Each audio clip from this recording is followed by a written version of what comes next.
You know, sometimes there's these stories that you just think you need to get out there first, give your version of it before someone else gets a chance to give their version. Well, this is one of those stories. Last year, I got a watch that pairs with my smartphone, and it's actually saved me quite a bit of time in a way that I had not anticipated. It has a feature to help me find my phone. So I walked back into my office one afternoon after a meeting in another room and wanted to check something on my phone. It wasn't in my hand. It wasn't in my pockets. I couldn't see it on the desk. So I'm thinking, did I leave it in the other room? And I thought, oh, no, I got my phone. So got my phone, went like this, ping. It was right there to the right. So I looked over there, not there. It was right there. Oh. 2 circles. No, it's actually only 1.5 circles. I found my phone in my right back pocket. My first thought was, I'm so glad there's no security cameras in my office. The video would have gone viral with the title, "Watch the Dog Chase His Tail." You know what LaDonna said to me when I came home and told her the story? She said, "Are you sure you're not minimizing? Was it only 1.5 circles?" You ever find yourself going in circles?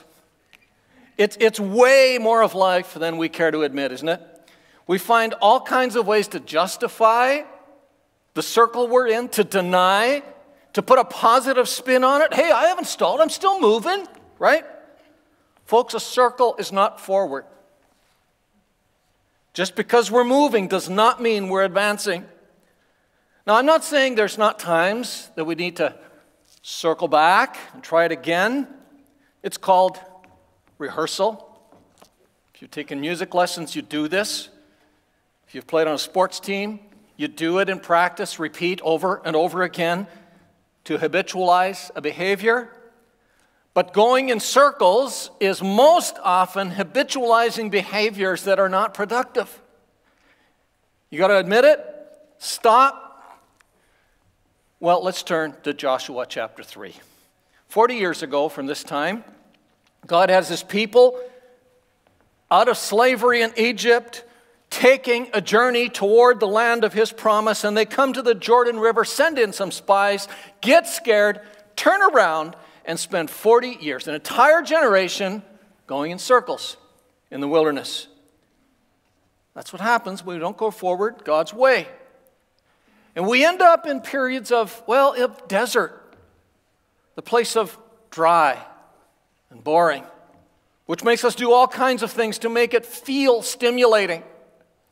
The place where life seems to be barren. No matter how much time we make it try to look lush around us, in our hearts, it's barren. Not that God doesn't take us into the desert occasionally, intentionally. But much of our desert experience is of our own making. Just like the song that from my teenage years of Larry Norman, nothing ever changes, everything remains the same. We are what we are till the day that we die, right? But God, the God of grace and mercy, does not stop calling us back. And in his grace and mercy, he gives his people, the next generation of his people, another chance. You got to notice this. God does not change his plan. He does not say, okay, you didn't want to do it my way, so we'll try your way. No, he does not change his plan. He does not bless their plan. He gives them one more chance to follow his plan, to receive his abundant and gracious life for them. And as we come to Joshua 3, under a new leader, Joshua, they once more find themselves at that same place, at the edge of the Jordan River. What will they do this time? They've committed themselves to going God's way, to following Joshua as he leads them into it. Will they do it this time? Joshua 3, verse 1. Early in the morning, Joshua and all the Israelites set out from Shittim and went to the Jordan, where they camped before crossing for another 3 days. Now, there's something I find fascinating as I read that statement in light of the flow of the book to this point. It's not what the book to this point has said, it's what it has not said. You notice anything missing as we've gone to the story to this point? In chapter 1, verse 2, as the book starts off, God comes to Joshua and he says, Moses, my servant, is dead. Now then, you and all these people, get ready to cross the Jordan and into the land I am about to give them. Two things: cross the Jordan and go into the land. So, what does Joshua do? He sends officers to go around telling the people they have 3 days to pack up and be ready to cross the Jordan. But from that point on, the focus is all about the land on the other side of the Jordan. What Joshua has done to this point is he sent spies to look over Jericho, perhaps to figure out if the people there are ready for them, what the mood is, if there are any vulnerabilities. But folks, what good is intel on the land on the other side if you can't get to the other side? Should Joshua not instead, or at least also, have put together a task force to strategize how he would get 2 million people across the Jordan River? What good is it to be ready to cross if you have no plan to get across? That's what Joshua has done, but what we have seen so far is that the people on the land on the other side are afraid. They know Israel will win, that Israel's God will win. Well, that's all fine and good. But if I heard that, I think I might have been tempted to say, that's great, Joshua. But open your eyes, you dreamer. Our problem is not whether the people on the other side are afraid, it's that's what in front of us now, that we are afraid of. The immediate barrier is not the gateway city in the land, it's the Jordan between us and the land. What's the plan, Joshua? And Joshua, in case you haven't noticed, I know they would have said this because we still say it today. Some people have this memorized. Joshua, in case you haven't noticed, the timing on this thing sucks. If you can't get through on any way, the number one thing you say, well, the timing is wrong, right? How many times have we heard that? This is the worst time of the year to cross the river. In chapter 3, verse 15, we'll read that now the Jordan River is at flood stage, all during harvest, which was the time of the year they were in. Now, let's just get our heads around what that means, that the river was at flood stage. I've just sort of quickly jotted a little hand-drawn cross-section visual of the elevations of this period. Nothing's to scale here, okay? This is just to get a bit of a picture. The Jordan River Valley varies in width from half a kilometer to about 22 kilometers, okay? The river channel itself is ordinarily not that wide or deep. It's about 30 to 90 feet wide usually, and at the widest places, it's only 3 feet deep. But in this wide Jordan Valley is a floodplain, which is at some points, at the narrowest points, only about 200 meters to about 2.5 kilometers. Now we got to assume that where they cross, and archaeology will tell you where they cross, it's about at the wider place where you get 2 million people into the floodplain to get across. And the Jordan, the reason it's high this time of year, because the Jordan River drains about 18,300 square kilometers of territory. And during this time, that floodplain is up to at least about 2.5 meters deep. And at the narrower places, it's flowing rather swiftly. And what's under the water? Mud. Okay? A couple of strong young spies may be able to find a way across, but 2 million people, it's not happening. And Joshua, if you can't tell us how we're going to cross, at least tell us where you want us to cross so we can figure out a strategy. And Joshua says, I'm not sure yet where.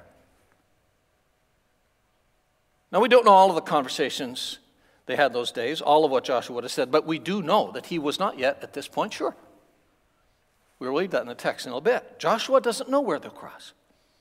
And so, the 3 days the spies are in Jericho, 2 million people break camp from Shittim, which is about 12 kilometers from the Jordan, and they set up a new camp for another 3 days in clear view of the barrier that's ahead of them. For 3 days, they hear all night the roar, or at least the rush, of the Jordan at flood stage. All day long, they're watching this. It's no longer a theoretical idea of crossing the Jordan. It's no longer this conceptual ideal. It's now, right there. Right there. Do you think in those 3 days the people were doing things like saying, okay, I'm just visualizing this, getting a feel of it. Yeah, I'm becoming more okay with it. Can't be that bad. I think not. The closer you get, the more it's like, how crazy is this? The best of them would have said, I know I'm supposed to have faith, but I don't know. That river's not getting any lower. Everyone but Joshua. Why is Joshua not worrying? Why is he not even spending any time strategizing as he thinks about crossing the Jordan? I think we know why. Because there's a key line in God's promise to Joshua in chapter 1 that he has kept on meditating on. And perhaps God reminds him of it as he spends his base camp time with God every morning in this 3-day period, reflecting on the law of God and the way of God into which he is leading this people. Something that he's actually becoming more and more excited about over those 3 days. Because he can still hear the word of God ringing in his ears. Chapter 1, verse 5, as I was with Moses, I will be with you. Do you know what's making Joshua smile as he sees the Jordan? Where was it that God first showed the people that he was with Moses as their leader? Joshua was there as a young man, and he remembers it. None of the other people, except for Caleb, in that 2 million group were there, but Joshua was. It was as they came with the armies of Egypt behind them to another body of water, the Red Sea. None of these people had seen it, but they'd heard about it. But Joshua was there, and it's how God affirmed Moses' leadership as they left Egypt. As I was with Moses, so I will be with you. Could it be that it's going to be the same way that God shows up as we enter the land? And so Joshua does have a strategy. And after 3 days, the people discover the strategy God has given him. Verse 2, after 3 days, the officers went throughout the camp, giving orders to the people. When you see the ark of the covenant of the Lord your God, and the Levitical priests carrying it, you are to move out from your positions and follow it. Then we will know the way to go, since you have never been this way before. But keep a distance of about 2,000 cubits, about a kilometer, between you and the ark. Do not go near it. Who will lead them through? Well, Joshua, right? Joshua, if you want to be the leader, you got to go first. Nope, not Joshua. Well, okay then. Oh yeah, right, the army. The army goes first. That makes sense. We have to be prepared for the enemy on the other side. So the troops will go first. Nope. The priests go first.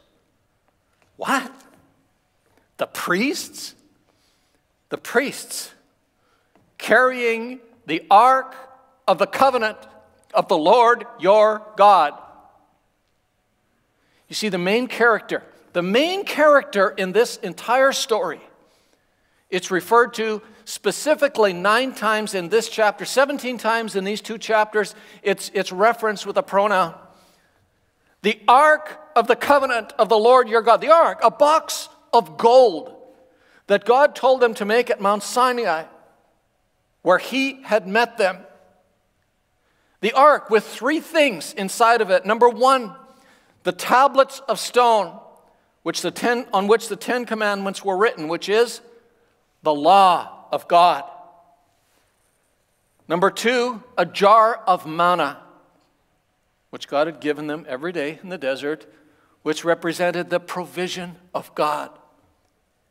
And number 3, Aaron's rod, the authoritative leadership and protection of God. The ark with the 2 cherubs on top of it with wings up, pointing to each other, symbolizing the meeting of Moses and God, the presence of God with them, the law of God, the provision of God, the leadership of God, and the presence of God. The ark, the symbol of God and everything he had done for them, that he would do for them, and wanted to do in them, with them, and through them, a symbol of who he wanted to be and who they needed to allow him to be with them. So I was studying this week. I was remembering a number of years ago during the summer months in northern BC when the weather was good and the sun came up early. Several times a week I would jog early in the morning with 2 friends I had met during this outdoor basic training boot camp thing that we did with a trainer. And we would most often jog in a park outside the city called Forests for the World, a huge area that was set aside with trails and lakes and some picnic table areas. And it's just beautiful that you could run in or walk in and have picnics in. And we'd run there in this park. And one of these people that I ran with was a lawyer friend of mine that I had met who was about 15 to 20 years younger than me. The other was a young woman in her 20s who was a marathoner. And I'm the old guy in this group and a pastor, which was quite unique to them. And they often commented on it, and it led to some great discussions.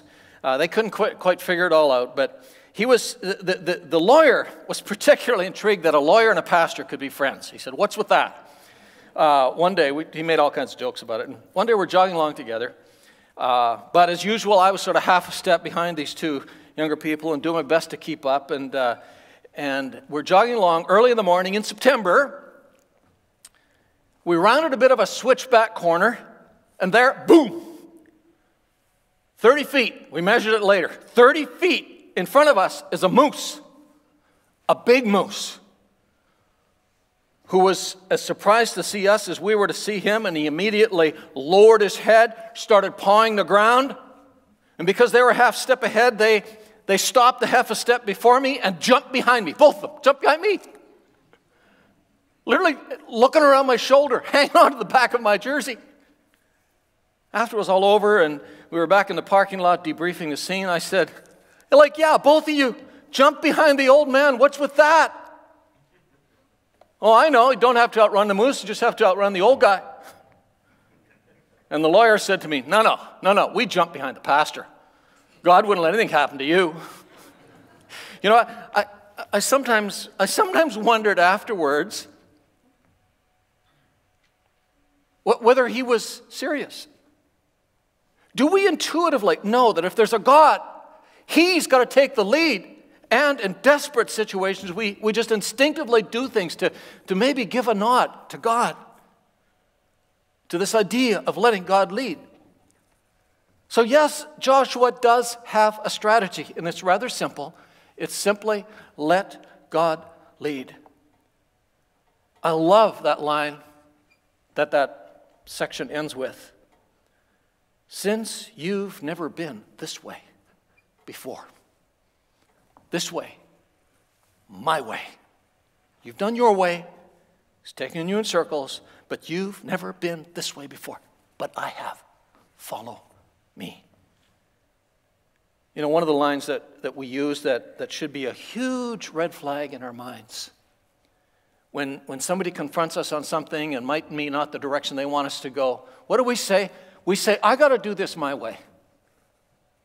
I have to figure this out myself. Red flag, red flag, red flag. Some of us have said that and we're still going in circles. And those circles have become ruts that we can't get out of. Folks, you don't have to do it your way. There is a better way. It's God's way. So are you letting God lead? Some of us say we're letting God lead. We're trying to let God lead. But what we're actually doing is just the plain old backseat driving with God. Are you a backseat driver with God? You can tell by the way you pray. How much of our praying is, we say we're asking God and presenting it before God, but basically we're announcing to God where we want Him to take us, how and when we want Him to take us there, and what we need in order to get there, and who we want to go there with, right? And when that's the main burden of our praying, we often come to the point of saying, it's not working for me. Folks, I'm not letting God lead as long as I'm backseat driving. Remember that several weeks ago we looked at the Lord's Prayer as a pattern for praying. Remember the pattern that Jesus taught us? Number one, realignment. Your kingdom, your will, your way. Because most of our praying, as Jesus said in that context in Matthew chapter 5, is out of self-righteousness or self-interest. Realignment and then release. Letting God lead. So let's get back to Joshua 3. We're going to let God lead. And while we wait, rather than worrying, second-guessing, criticizing, let's take time to get ready to let God lead. That's what Joshua tells them. Verse 5. And as soon as he says, get ready, their first response would probably have been, what do you mean get ready? We are ready. We broke camp from Shittim and we came here to the edge of the Jordan. We're ready. No, said Joshua. I mean really ready. You got your bodies here. We got to make sure their head and your heart is here as well. Verse 5. Joshua told the people, consecrate yourselves. For tomorrow the Lord will do amazing things among you. That word consecrate is a bit of an archaic word, and some of the translations say purify. It's a word, an inner word. Set apart. It's the same word from which we get holy. Set apart all of yourself. Your head, your heart, your body. Set it apart for God and God alone. Consecrate yourselves. If you want to know what the people were thinking about when Joshua said this, they knew. Because they did know certain pieces of their story. Exodus chapter 19, the background to this scene here is Exodus chapter 19, after they've come out of the Red Sea and just before God meets them at Mount Sinai. They knew what it took on our part to allow God to show up in ourselves. If you want to take time this afternoon to read Exodus chapter 19, and read it through the lens of what we see in Joshua 3, you'll say, oh my goodness, yeah, this is just a repeat of that. But listen to some of the key verses in chapter 19 of Exodus, what Moses tells the people to be ready for God to show up.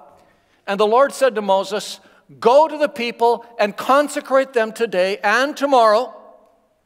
Have them wash their clothes and be ready for the third day. Third day. There we see it again. This is a repeat. The third day, because that day the Lord will come down. He goes on to say, Lord will come down on Mount Sinai in the sight of all the people. Put limits for the people around the mountain and tell them, be careful that you do not approach the mountain or touch the foot of it. Whoever touches the mountain is to be put to death, because this God is a holy God. You don't just come to him. What does Moses tell? Stay away from the ark. a meter or a kilometer. You can't handle a holy, all-powerful God lightly. You can't just blow him off. Can you see what Joshua is telling them? He's saying, folks, God is giving us a redo.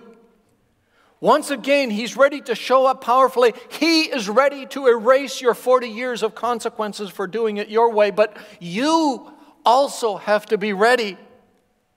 So wash your clothes, which is a symbol of allowing me to wash your hearts, allowing God to wash your hearts of all of the years of doing it your way.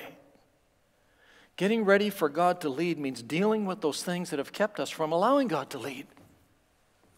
So, we are entering a period which is some people call Lent, getting ready to see the reality and the meaning of Easter.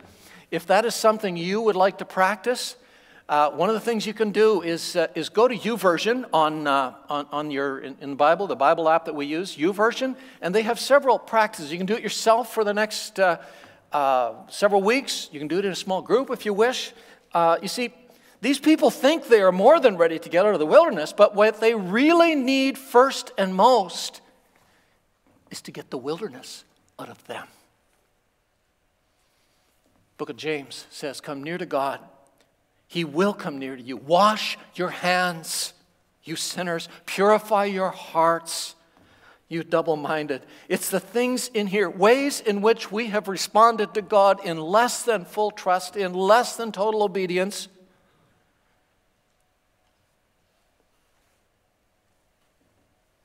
It's those things that keep us going back in the same old circles. You're not ready to get out of the circles of the wilderness until you're ready to get the wilderness out of you. Any wilderness attitudes, responses, behaviors still left in you?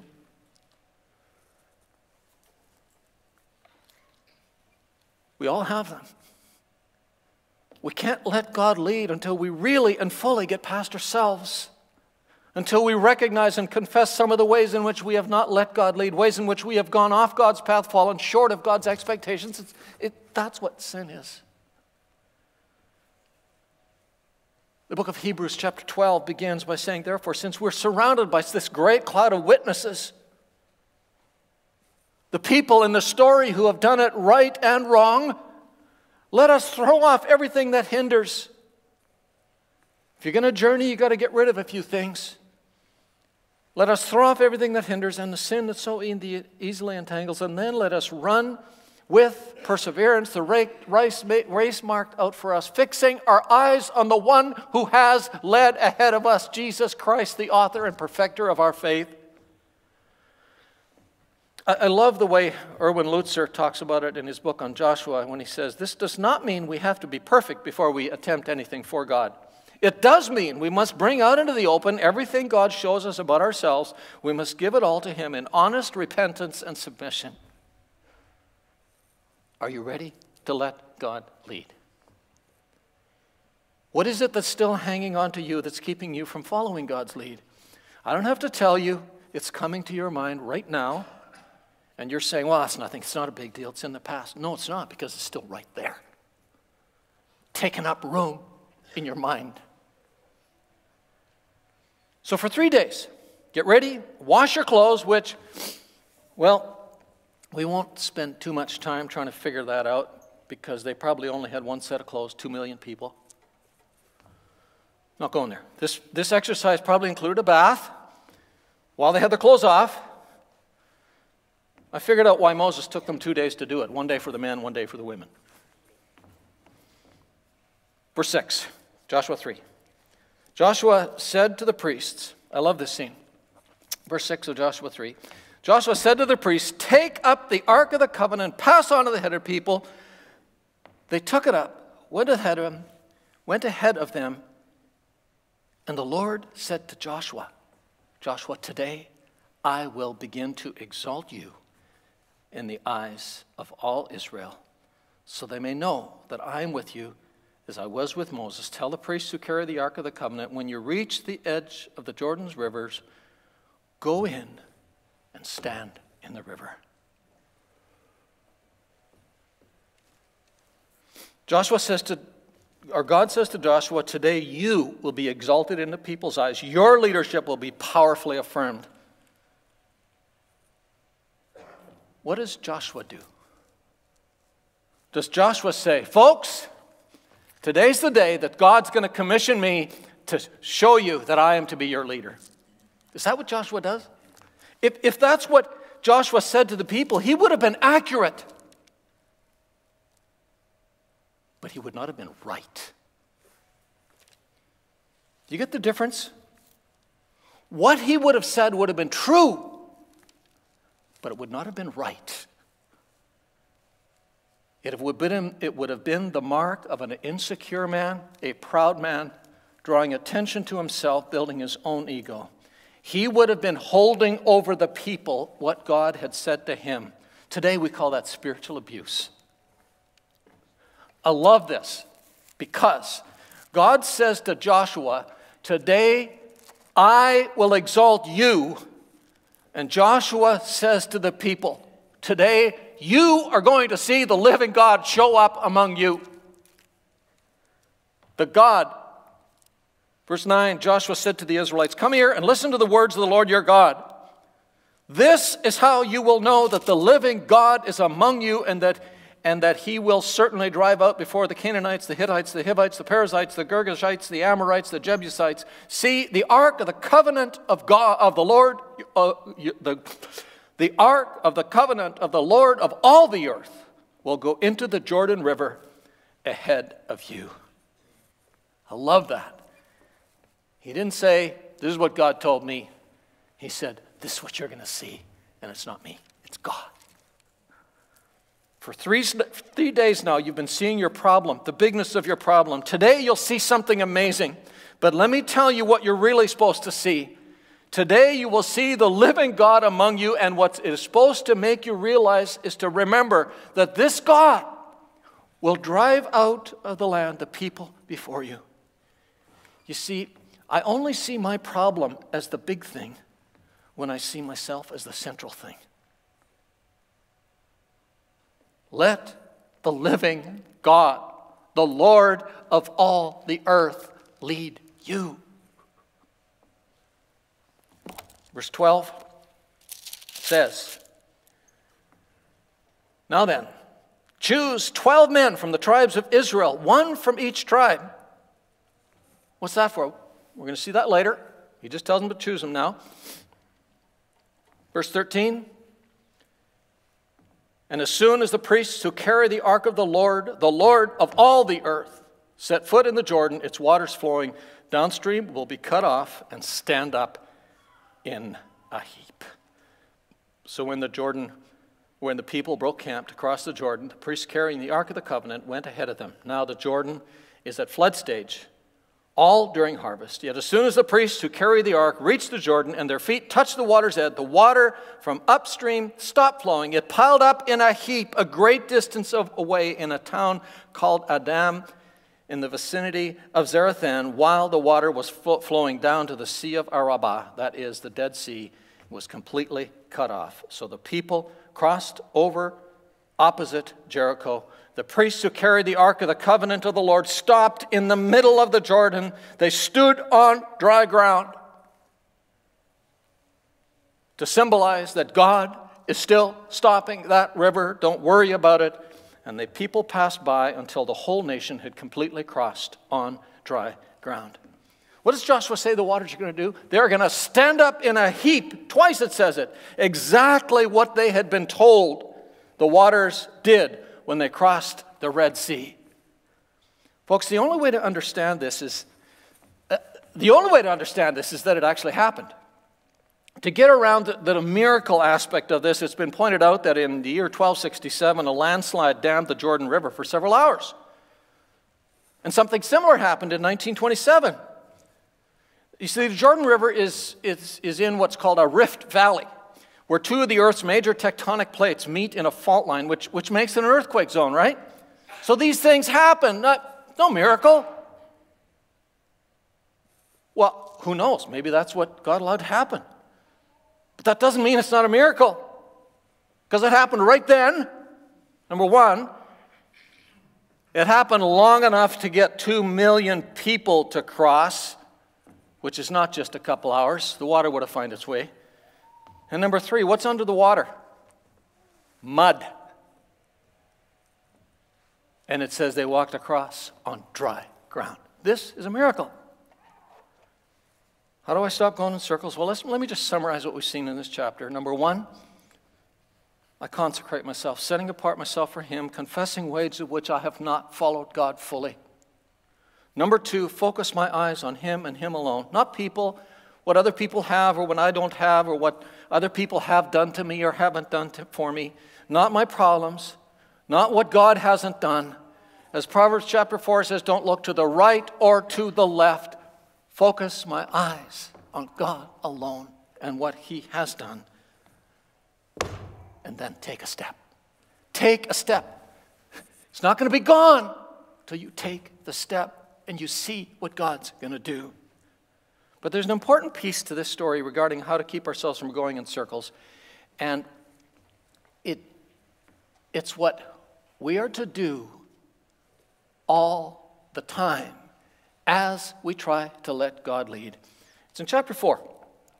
Chapter 4, when the whole nation had finished crossing the Jordan, the Lord said to Joshua, choose 12 men from among the people, 1 from each tribe. Tell them to take up 12 stones from the middle of the Jordan, from right where the priests are standing, and carry them over with you and put them down at the place where you stay tonight. So Joshua called together the 12 men he had appointed from the Israelites, 1 from each tribe, and said to them, go over before the ark of the Lord your God into the middle of the Jordan. Each of you is to take up a stone on his shoulders according to the number of tribes of Israelites. Presumably these people passed through tribe by tribe, to serve as a sign among you in the future when your children ask you, what do these stones mean? Tell them that the flow of the Jordan was cut off before the ark of the covenant of the Lord. When it crossed the Jordan, the waters of the Jordan were cut off. These stones are to be a memorial to the people of Israel forever.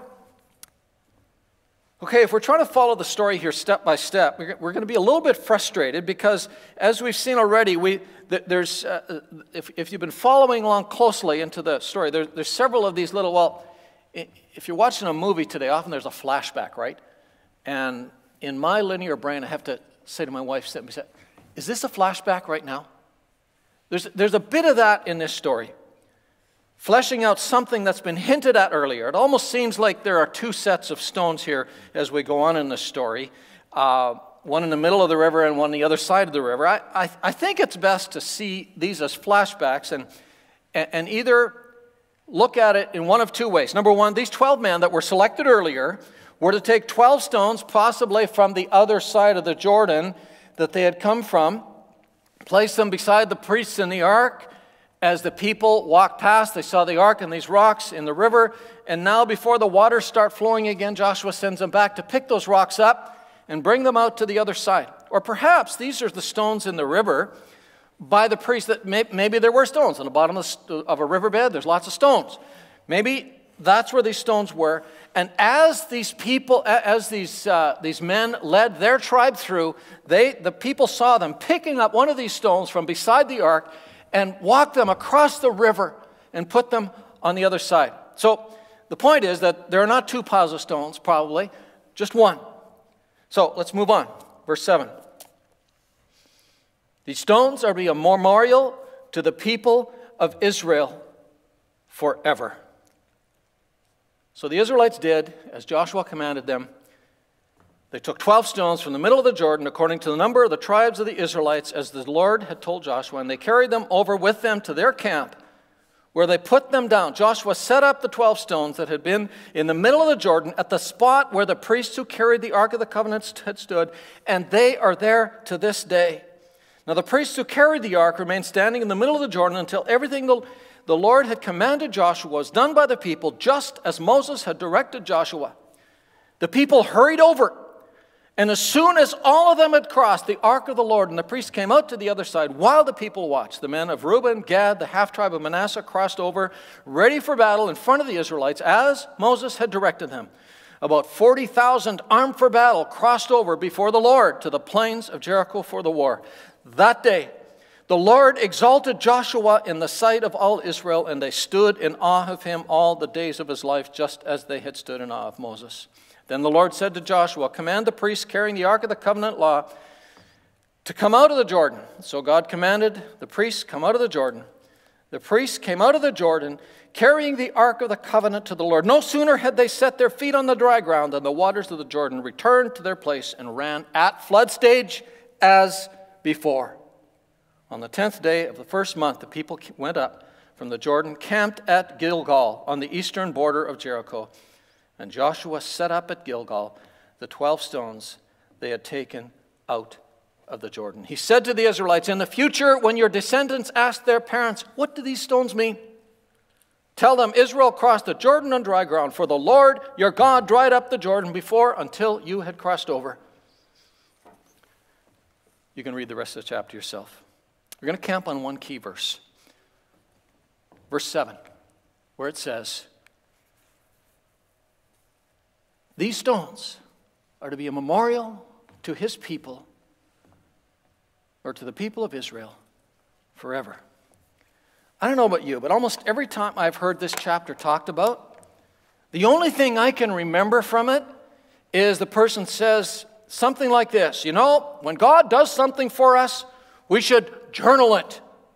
We should create a little concrete reminder piece to remember what God did. Now, it's not wrong to do that. It's a good thing to do that. But is that what this passage teaches? No. It says, these stones. These stones, not other things that you put around. These stones are to be a memorial to the people of Israel forever. The point of this whole chapter was that in the challenge of living in the new land and the distractions of living in the new land, they were to constantly remember their story, the story they were really living in. The story of a God who created us to live in and under him, who calls us back, who creates a people to live among, who showed up eventually in Jesus as the living God among us to take charge and lead us into the true land of the promise of God, the kingdom of God. It's not every time God shows up, make a new memorial. It's don't forget these stones. Oh, by the way, where is it they put these stones? This is fascinating, folks. What did they call the place they put these memorial stones? Gilgal. Do you know what Gilgal means? Circle. It's the place they were to remember that God himself showed up and rescued them from just going in circles and showed them that they were in his circle of love, forgiveness, truth, and life. You see, in our minds, we tend to see these stones in a pile, don't we? I think these stones were actually arranged in a circle. Now, at that time, the story of how God would do that fully was not yet complete. But I wonder if they had continued to do what Joshua commands them to do. Remember how it was that God brought them into the land, out of Egypt and into the land, to get their eyes off themselves and what they deserve, think, need today, and came back to remember these stones. I wonder if they'd done that, if they would have recognized the next step in God's story, the one to whom Joshua points. Joshua means Jesus, right? He did all of the things God did that these memorial stones and the Ark of the Covenant represented. He multiplied bread just like manna, and indeed he claimed to be the bread of life. He showed he had the right and authority to lead through the waters of death. He claimed to be the law of God. He was the presence of God with us, the presence of God made real that the cherubim on the ark only pointed towards.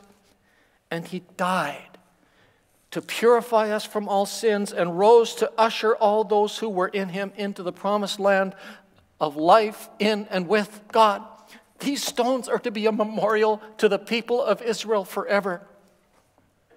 If they had done that, would they have seen in Jesus who he really was? These stones help us to understand why it's important to do what we're doing today and getting together weekly for worship. What do these stones do? They cause us to remember our story, our real story, God's story. To remember our story and remember our God. That's why we need to gather for worship. Romans chapter 5, Paul gives this, in Romans chapters 5 through 7, if you read that, there's this heavy and deep and theological articulation of what Jesus did in his death in God's eyes to bring us into God's circle, legally justified before God, credited with the righteousness of Jesus Christ, empowered by the Spirit of God to live above the pulls of my own flesh, my own self-referenced, self-centered, sin-controlled tendencies. He talks about how we're to process it when he doesn't look like we're winning the battle. In the end of chapter 8, he says, so what shall we say in response to all of these things? What things? Well, these truths that of what Jesus did in the context of the struggles we have, middle of chapter 8, the toughness of living well in the light of when life seems to be against us. What shall we say in response to all of these things? Isn't that the question we struggle with the most? If life is against me, how do I know God isn't against me? What shall we say in response to all of these things? If God is for me, who can really be against me? Well, yeah, but the way I see it right now, that is a huge if. If God is for me, that's what I'm saying. And then he goes on to say, do you really think that the one who did not spare his own son but gave him up for us all, how will he not also, in his time, in his way, along with him, give us everything? Do you really think that God will allow, not just allow, but would send Jesus to die and not give you all of Jesus' resources to stand firm and move forward and stop going in circles? You see, Joshua 4, the memorial stones, is sort of the Old Testament version of what Jesus calls us to do regularly in communion. Reflect on, recall the story of how one day in this world there was another stone that was rolled away, that opened a barrier from the desert of life without God, from the circles we go in, that opened a door to the kingdom of God in Jesus. I had lunch recently with a leader of the Evangelical Fellowship of Canada. It was just before Christmas, and we were talking about the general condition of the church in Canada and whether Christmas services are really still important today and those kinds of things. And he said something I'd heard before, but it really grabbed me again. He said, you know, the church in the Western world has a huge case of Jason Bourne syndrome. How many of you know who Jason Bourne is? Oh, yeah. Great. Robert Ludlum fans.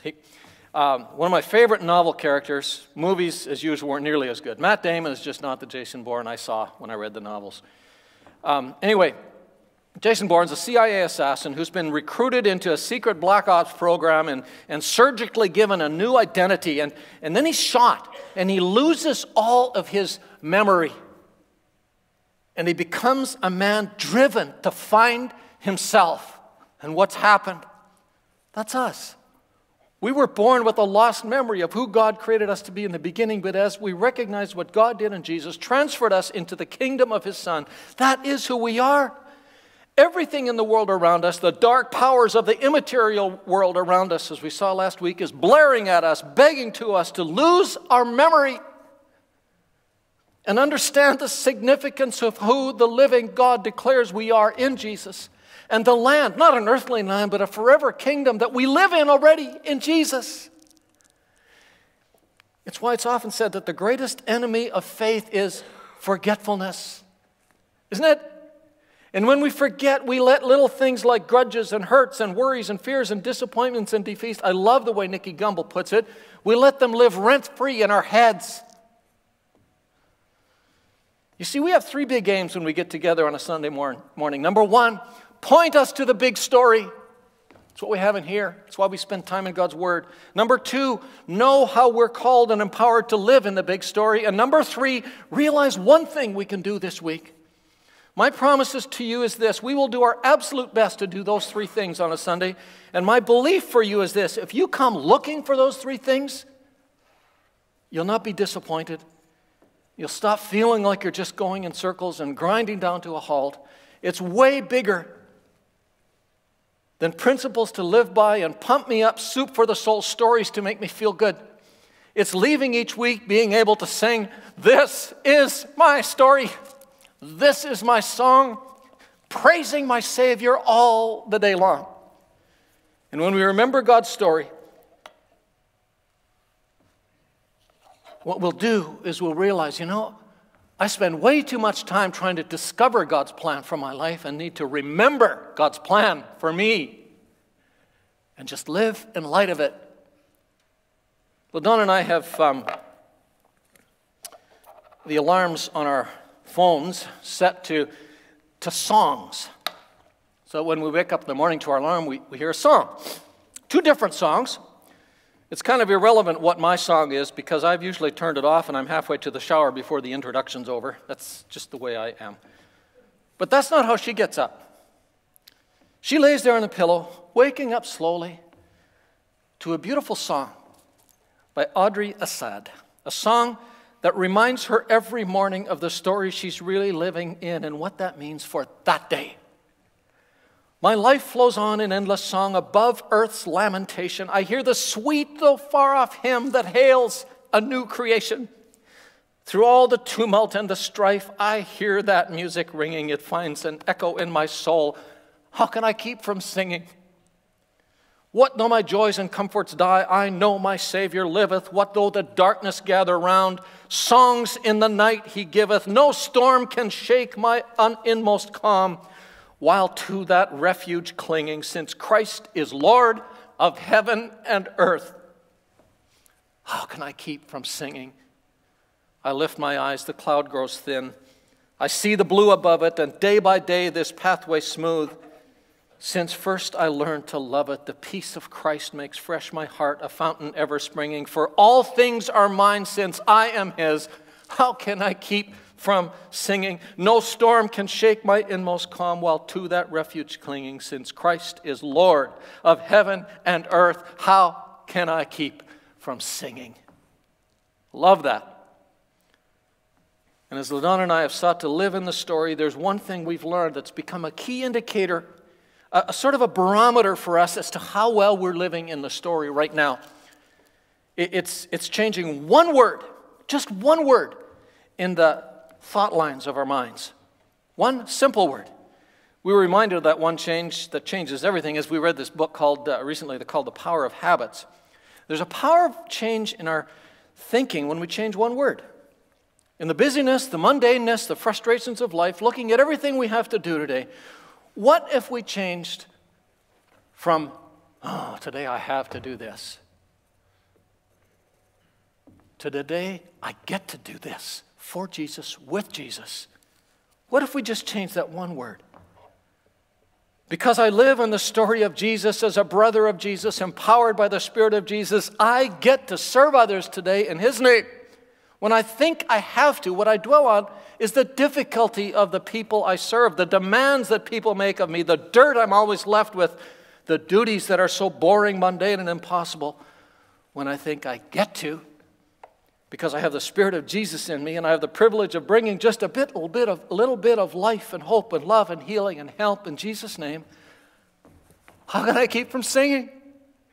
You see, we want people to notice us, but God invites us to just keep living and loving in the mundaneness and the toughness of life in such a way that people won't notice us, but will say, whoa, that person knows that the living God is among us.